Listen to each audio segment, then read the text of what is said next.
Why are Africans required to pay huge amount of money for visas that may never be granted? For an African to visit a European nation, an ordinary African, to visit a European nation, is like, let me give you an example my teacher used to use. It's like trying to milk an elephant. This is what I call modern slavery and extortion, which must be stopped. And that is why you need to watch this video to the end and insist that Africans must pay for only visas granted. Help me share this video after watching.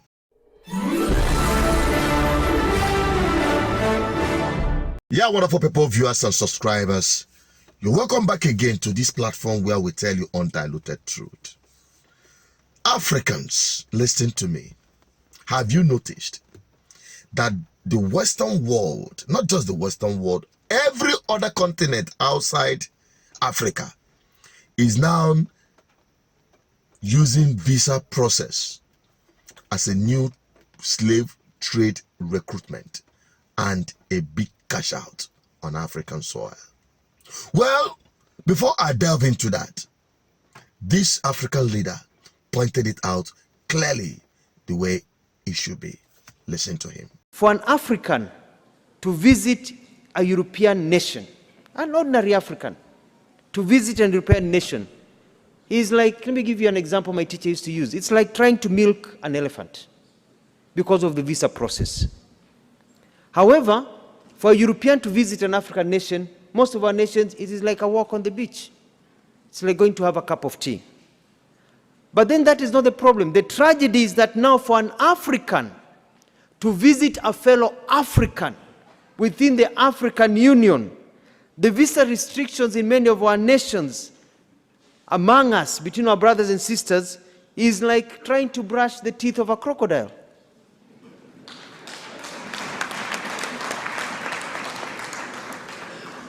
They came, divided us, and they have taught us to keep each other from each other.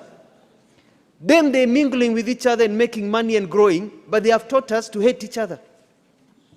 But for us to really enjoy the true economic benefits of the Africa Continental Free Trade Area, we need to behave like the Europeans and allow for the free movement of people and trade.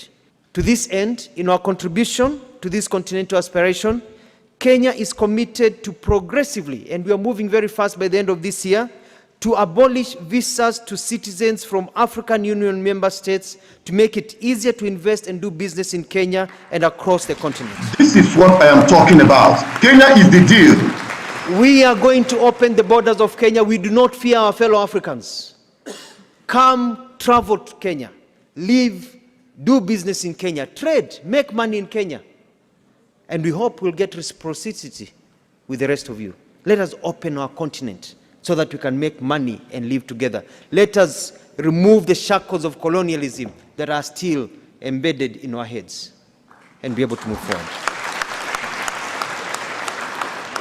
He said it in such a way that every African leader should start thinking, should put on their thinking cap. Since I watched that video for a couple of days now, I've been thinking, I've been fighting with myself. How did we get to this point? That is exactly what explains why, since I came back to this country, I have never thought of applying to go to anywhere. Because it looks like someone applying to go and see somebody that is already fixed his own homeland, trying to run away from your homeland to go and enslave yourself. Because I see this whole thing, this whole migration, as slave recruitment. Yes, the modern slave. And the one way they even pay, some of you might have noticed if you're watching most of our videos, because when I watch my videos, I see this advert. If you are a professional and you want to migrate to US with through this route, you know, all of this advertisement by Oyibo, they market slavery to us. The best brains, they will collect all of them. They will tell you only those that has skilled workers, you know, the best brains from our own end, they go migrate them, go their own end. Maybe they go the help build the economy, help build their health sector, help build their workforce and the rest of them. And when they have given their best and they are retired at 80s, they repatriate them back to Nigeria. They repatriate them back to Ghana. They repatriate them back to Gambia. They repatriate them back to whatever African country they came from, when they will have nothing to give back to the African society. That is the system we have. You know why? I don't blame the Oibos. No, I don't blame them. They have fixed their place in such a way that slavery became very attractive. Yes. If we have a good working environment in Africa, where doctors are paid more than the politicians, where schools are up to standard and not copy and paste that we observe, especially in Nigeria, where education is mandatory for all and not a kind of privilege to a certain class of people. If we have a continent that is livable and prosperous, tell me why Africans will be running away en masse from their homeland to be modern slaves, most times selling their assets, land, properties, in order to make up money to run and become a slaves. I can't imagine what our ancestors who stood and fought for their freedom as slaves, who were forced to slavery, I wonder what they'll be looking at, seeing Africa submit themselves freely and willingly, even at their own cost. At that time, at least it took the slave traders cost to bring their ship down here, and the logistic to carry slaves to wherever they are going as a destination for slavery. At least it cost them a bit. But this time, it is us that will pay for our transportation, that will make ourselves available as modern slaves to this Western world, because you have bad governance in Africa. Africans. And when somebody gets this thing they call visa, they go to Thanksgiving. Some people do prayer and fasting like their life depends on it, like they're going to heaven. Come on. It gives me some psych. The thing is giving me some kind of, I thank God. I'm very sure that if after my education in England, in the UK, if I am still in the UK up till now, Makachi, Alakari Pavago, because this whole thing was getting on me, that I have to go back home and start fighting. And that is what I am doing here.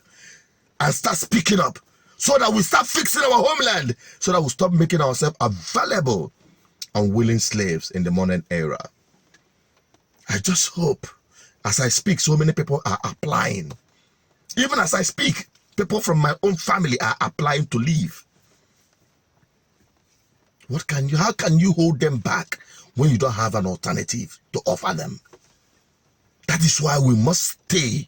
Those of us who have taken up this commitment to fix our homeland, encourage them. Encourage them. Because in the nearest future, what will become of Africa, God forbid. I will tell you one story that actually prompted me to make a decision to come back to Nigeria after my education and post-study in the UK. While we are busy, struggling, working from one construction company or site to another bakery and all of those things, one of the men, Oyiba man, let me say, you look at you guys from Africa, especially from Nigeria, with what you have. In fact, if tables were to be turned around, and with what is happening, they say, okay, let all Africans migrate to Europe or Western world. Let all the Westerners migrate to Africa. That in less than 10 to 15 years, you will still see Africans still doing everything possible to migrate back to Africa. So our problem is us and our mentality, not in Europe. No, it is being able to identify people who can make a meaningful society and build a prosperous homeland for us. And it starts with having the right people in power. It begins now by you taking a decision to join the ballot revolution, to bring about good leaders who are truly Pan-Africanist Identify them wherever they are. Those who have passion to build a society that we Africans will be proud of. These are the kind of people we need to identify and give our maximum support, irrespective of the fact that they may not offer us any cover, as a way of enticing us to make them our political leaders. We must look at character of people, their track record, where they're coming from, not because of the amount of money they have, without asking from where did they get those money from. Many of them are looted public funds, yet we energize the same people to continue being our leaders. Why would we continue to be slaves? Not just in our homeland, but across the world. If you're an African, help me take this message around, because you can only hear this from this platform. We continue bringing out the voices of those who speak up for Africa. Just keep watching. We keep dropping them anywhere we see them, to give them a voice so that Africans will start fixing Africa. I'm also Chinedu Peters. I'm a Pan-Africanist and an advocate for good governance. And GGM, Good Governance Ministry, is here to ignite the revolution that will free Africans from the impunity of wicked, corrupt leaders. Bye-bye.